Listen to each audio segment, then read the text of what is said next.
আসসালামু আলাইকুম। এই দেখেন আমার সকালের নাস্তা আজকে কিনেছি। এখানে সম্পূর্ণ আপনি ডিটেলস আমার ইউটিউবে আছে। আর তার আগে কিছু কথা বললা নেই, আমি একবারে দেখলাম উনি নিউট্রিশন ভাই, আপনি নিউট্রিশন কথা বলার আগে নিউট্রিশন সম্পর্কে জানেন? উনি বলতেছে 6টা-7টা ডিমের মধ্যে নাকি 1 থেকে 2-3 গ্রাম প্রোটিন থাকে। ভাই নিউট্রিশন আপনার কে শিখাইছে? মানুষে আপনার ঠিক আছে, আপনি জিম করেন, আপনার ভালো বডি, আপনি ভালো কোচ হতে পারে, তবে আপনি নিউট্রিশন কোচ না। আগে নিউট্রিশন সম্পর্কে জানেন, আপনার অনেক ফলোয়ার, তো এই জন্য আপনি মানুষের একটা কথা বলার আগে তার সম্পর্কে আগে স্টাডি করেন, তারপরে মানুষের তথ্য দেন। তাছাড়া ভুল তথ্য দিবেন না। একটা ডিমের মধ্যে আপনার প্রোটিন থাকে 6 গ্রাম, ঠিক আছে, আর ক্যালোরি থাকে 60 থেকে 65 গ্রাম। তো আপনি বলতেছেন যে না, উনি বলতেছে এক মোটো ডালের মধ্যে নাকি 70 থেকে 60 গ্রাম প্রোটিন। ভাই কোথা থেকে শিখছেন নিউট্রিশন?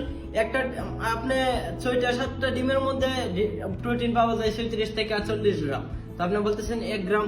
আপনি যদি সম্পূর্ণ থালাটা, যেমন এমন একটা প্লেট সম্পূর্ণ দুধ, আপনার যত ধরনের ডাল আছে, বাদাম আছে, এগুলা থেকে যদি আপনি ব্রেকফাস্ট করেন, তাহলে ওইটা থেকে প্রোটিন পাবেন 10 থেকে 12 গ্রাম। ওখানে আপনি বলতেছেন 1 মুঠ ডালের মধ্যে আপনি 60 থেকে 70 গ্রাম প্রোটিন পেতেছেন, কিভাবে ভাইয়া? আর মেন কথায় আসেন, নিউট্রিশন আগে শিখেন, তারপরে নিউট্রিশন সম্পর্কে কথা বলেন।